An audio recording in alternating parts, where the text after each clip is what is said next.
Welcome back to Gear. Today we are on Highway 1 and my friend Rob is going to teach me to drive stick in his Porsche 911. It's a 9964S, and from there we're going to do a drive along with him. So let's get it. I haven't really had like the opportunity to sit with someone and to like fundamentally learn how to drive stick. And I feel like as a car guy, not knowing how to drive stick is it's almost like a sin. Miss out on opportunities. Huge opportunities, right? So I wanna take this opportunity. And what a better opportunity than to learn in a Porsche? Like who gets to learn in a freaking Porsche? Yeah, I mean, it's a car for, just to give it as a car. Yeah. You'll have a lot of fun. It will. It's gonna have a little bit more tension than you might be used to if you were to drive other ones, both on the gas pedal and the clutch. Okay. So, unless you're hearing all sorts of noises, and I'm like, well, we need to stop. Yeah. Just do it with confidence. Okay. Because you don't want to stall the car. Yep. Okay. Well, let's get into it. Perfect. Okay. So foot on the brake, and the key. Do I have the key? This is my key. That's a great question. I thought I handed the key to you. Did we leave it out there? Oh, this is awesome. 6.5 hours later. This is hilarious. Oh. You found them? All right. We found the keys. Yeah. I didn't want to lose them, so I put them in a safe place. Yeah. What you do is put it in first. And then what I would like you to do is, you take your foot off the brake and then just gently lift your foot off the clutch very gently, and watch the car move. Very gently, it's going to move. Okay? More.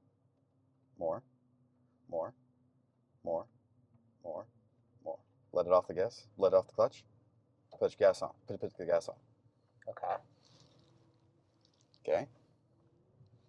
So you didn't need to press the gas to go. You don't want to typically touch the gas pedal and the clutch at the same time. It'll wear it out quicker. Okay. For some, it might be very fun to drive that way, but it can be a very expensive habit, and then you got to go days without your car, and then you're super bummed. 6,000. So let's say I want to stop now. What you want to stop is put your foot on the brake, put your foot on the clutch, put it in neutral, stop, take your foot off the clutch. Okay. Got it. So like, let's say for example, I want to reverse right now. Then you want to reverse. You put your foot on the clutch, put it in reverse. Make sure nothing's behind you. Yep. Take your foot, feather the clutch, slowly let off. Oh, crap. It's okay. Okay. That's okay. Reverse is going to be a little bit more sensitive than first. Okay. It's going to feel like you're going to throttle back. Yep. I kind of let you do that so you could feel what it was in the safe spot. Is it because I still have my foot on the brake? Well, kind of. What it was is it needed more gas, and you didn't. When you take your foot off and reverse, you're going to feather it, and if you could take your foot off, but it's going to feel like sometimes the car's going to go back to feel really torquey. So what I do is I typically feather it a bit, and then when I'm almost off the clutch, I just gently touch the gas for a brief second. Okay. And then I can put my foot on then I typically just let it ride. Yep. But generally, I try never to touch the gas pedal and the clutch at the same time. So if I'm what I'll do is I will sometimes keep my foot on the brake. Yep. And then kind of guide that with the clutch, knowing if I'm only going to reverse for a little bit, 5 feet. Yeah. Right. But if you're doing loops around the block, then it's different. Okay. So we're in neutral. Okay. So turn it back on, or turn it off, turn it back on. Yeah. Yep. There you go. Okay. Put it in first, or put it in reverse if you want. Okay. And so slowly let off the clutch. How about my foot on the brake? You just kind of both let them off a little bit at the same time. Okay. That makes sense. And as you start going backwards, it's okay. More. Okay.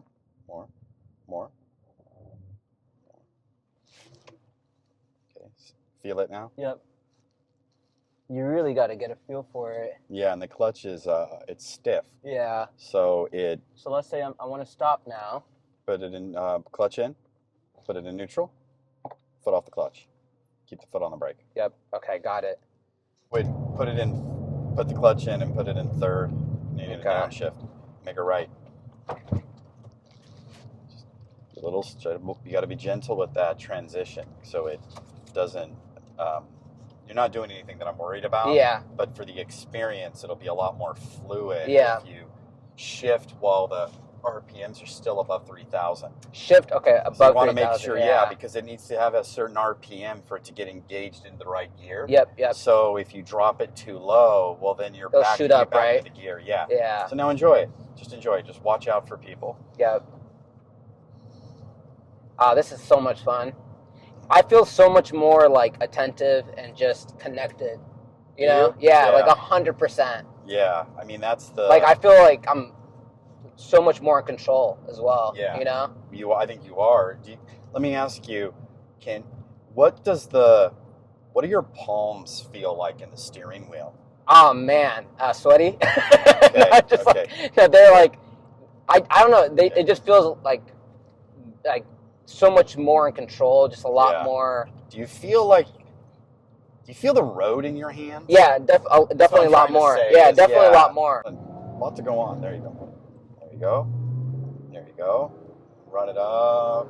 Shift. There That was a lot smoother. Yeah, it was. Hit a little more. Yeah. A little more. Drop it into fourth. Straight down, right? Straight down. There you go. Oh man, what a thrill. Yeah, and then now you're gonna just go back to where we were going. Yeah. So we're right along the one, doing a drive along with my man Rob. Tell me about yourself. I grew up in Fresno. Went to school at Davis. Okay.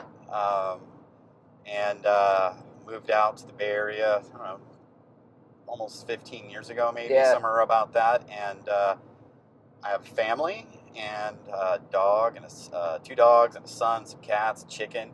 You got a chicken? Yeah. No way. Hey, Master Drift. He's named after a Transformer. Yeah, you know, the Samurai That's so Transformer. Dope. Yeah, you ask a child what they're going to name a chicken. Your son named him? Yeah. Master Drift. That's so dope. Yeah, he went all in. He's like Master Drift. Yeah. You know. Like, do you actually get eggs from this chicken? Yeah, you get eggs. You get a lot of personality.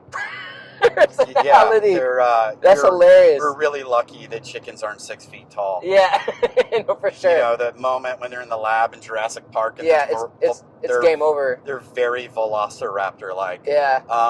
But no, I like, I've been skateboarding since I was a kid. I like surfing. I just like shredding, really. Yeah.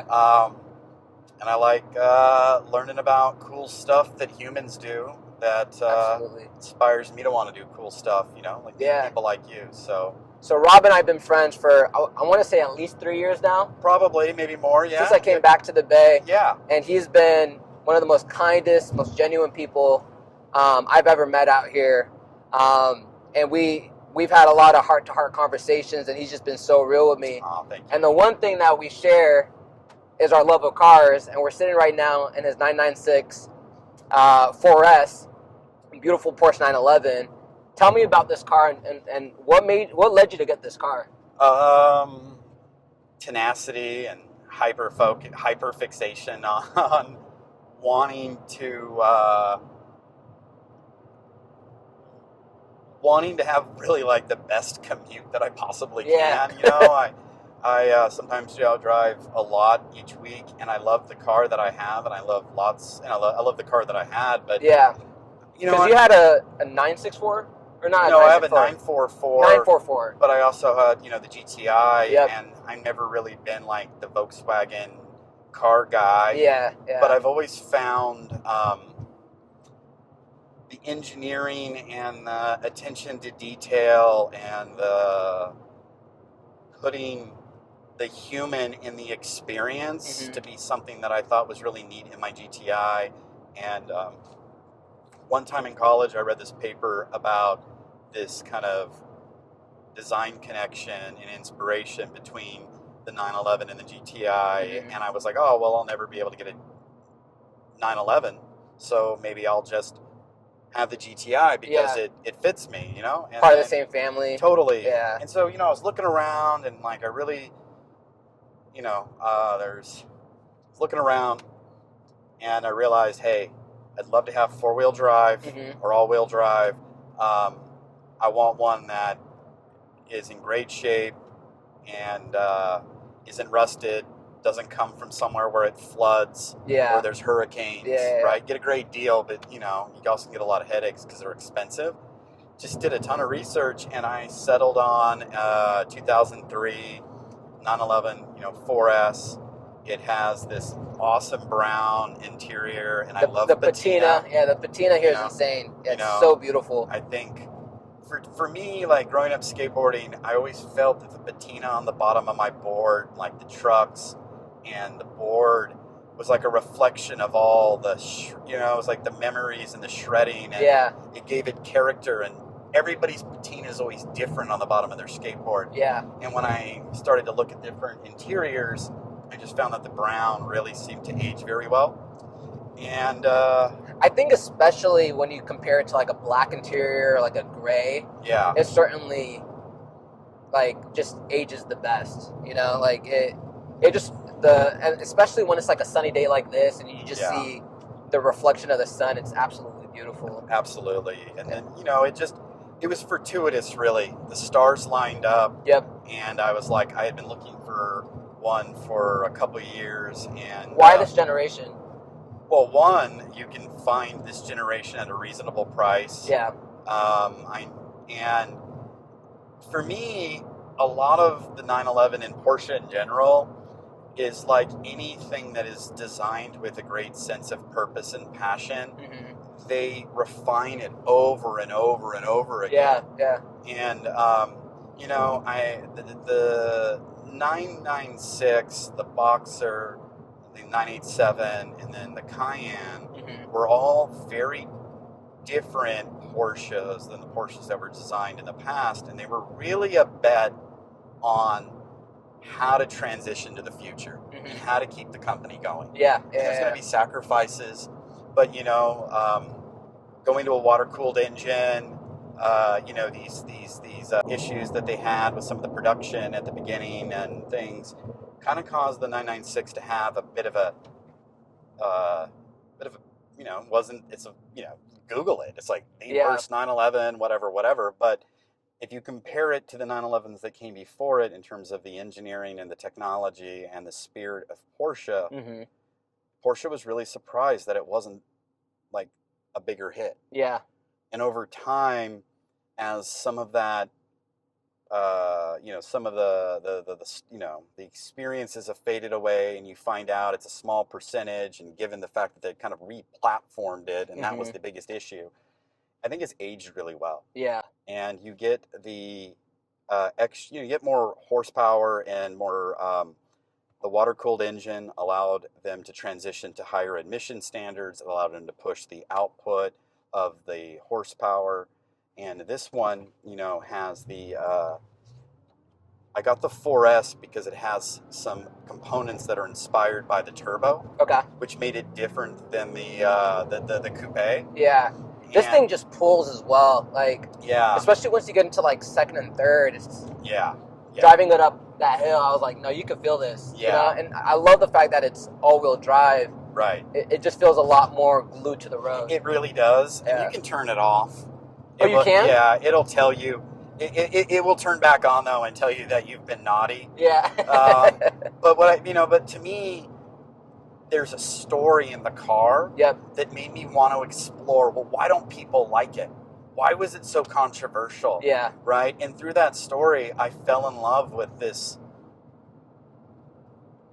kind of like commitment to an idea that they continue to lean into today. And I think it's an important touchstone in the 911 story. Mm-hmm. And, I want a 911 from the 70s. I want one from the 60s. Yeah, I want one from every generation. Yeah. I think no matter especially what the 90s. Yeah. I feel like the 90s was like the last generation to really keep the older silhouette. Right. But this was like a transitionary like silhouette, right? And I love these, especially like you've actually exposed me more to 911s than like any of my friends really? Who have 911s. Yeah. And like what I love especially about this is just like it just takes me back to like the early 2000s of just like this was like peak car. You know, like before you get into like all the screens, all the electronics, and everything. Like I feel like this was like the pinnacle of cars, right? In terms of just like true engineering, you know, right. And that's part of the reason why I also love like E46s, so on and so forth, because like the proportions of the cars, like you're never gonna get like that anymore. That's what they thought with this one, and then they decided to be innovative with the lights, and everybody freaked out, and they threw the baby out with the bathwater. And as a result, for about the same price as a other used car or even a new car, you can get something that is less likely to lose its value and be insane to drive. And there's something to be said about the bells and whistles, because even the car that I have that is much newer, that is, you know, this GTI, like I can feel the computer, even though the computer isn't necessarily full front and type of technology. I can feel it in the engine. And this one has some of that, right? Like I got the you know, it has some of that, but it also still feels very much like a machine. There's like driving it, there's a level of feeling present that I experienced that I haven't experienced in a while driving a car. You know? It makes you aware. It makes you aware. You just feel so much more present. And I feel like just with the way that cars are going and technology is going and everything, like we're like we no longer get to really experience that. And it's so dope to like. That's really why I love cars and like older cars, because it makes you present. It does, and I think that's really well said. And for me, that was it. It was like I wanted the experience. And you know, to me, it's like when Porsche says, like, you know, there is no base Porsche. It's not just this. It's a Porsche. And I think that's just really cool that these ideas can be forged in all these different materials and all these different experiences, but have a continuity between the different models. For sure. You know, like somebody said, I saw a post yesterday, and they're like, we're going to be the last generation to really enjoy these Porsches and this generation of Porsches. So, like, screw the miles, just drive it. And, like, people in the comments are talking about, oh, I got one with 150,000 miles. I got one that's 200,000 miles. And I'm like, I've owned it for 30 years. And, like, I love people who actually, like, enjoy their cars and actually drive them and not preserve them. Because, like, in the last, like, 5-10 years, you've seen how, like, people have been with, like, newer generation Porsches and, like, the prices are, like, astronomical, right? But, like, at the end of the day, it's really about all the memories and everything that you're making with the car, you know? Absolutely. Pro died on us, but we're still moving. Totally. But I was going to say is about, like, this idea of, like, you know, the folks that design these cars, design cars that they want to drive every day. Right? And, like, if you need a family, get a Panamera, get a Macan, like, get a Cayenne, get a Taycan. Like, they're meant to be driven.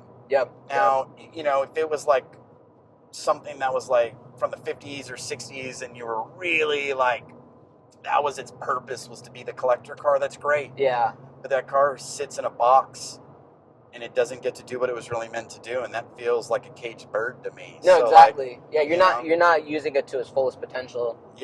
And, you know, what better car? I don't track the car, but, like, I would love to have a car that's more, I could drive it there, get the wheels worked in, get the engine where it needs to be, and have fun on day one, like, you know, from the get-go, and then drive that thing home. But, you know, I drive it to work, I drive it to the skate spot, I drive it to go surf, I drive it to go do family You got things. the roof rack, too, so you can, it's like full utility. I get a lot of people like, why'd you put that on there? And I'm like, because I want to drive my car when I go surf. Or when I need to go to Home Depot and get some 2x4s. Get some shit. Yeah, I know exactly. But no, that's it. I think it's the car. You know, my goal personally would be to have 350,000 miles on this. Oh, yeah. And I think that would be a good run. And the car, if it didn't go any further than that, it would be a good life. But I think if they're well taken care of and preserved, who knows how long they can go. You know? For sure. dude has a 911, 996 turbo or whatever. He almost has 1 million miles on it or something. That's all on the internet. So you insane. Should check that out. Yeah. So, dude, I'm so glad that you hit me up to go cruise through my neighborhood. No, this was so dope, and you can literally see the ocean. We're on Highway 1, and it's just absolutely beautiful. Yeah. It's insane. This was just such a fun experience, and I really appreciate it, man. No worries. Yeah, this was a lot of fun. I got one more spot for you, and then we can call it a day. Okay, yeah, let's do that. All right. Yeah, cool. All right, so we just wrapped up the ride along with my man Rob. Thank you so much, man. Thank you. Taught me how to drive stick. We did a ride along down Highway 1. It was absolutely beautiful. So thank you so much, man. Thank you so much All as right, well. Man. Yeah. And then we got this. We're up on the ridge. Beautiful view of the Pacific. Man, thank you so much. Thank you. My man. All right. All right.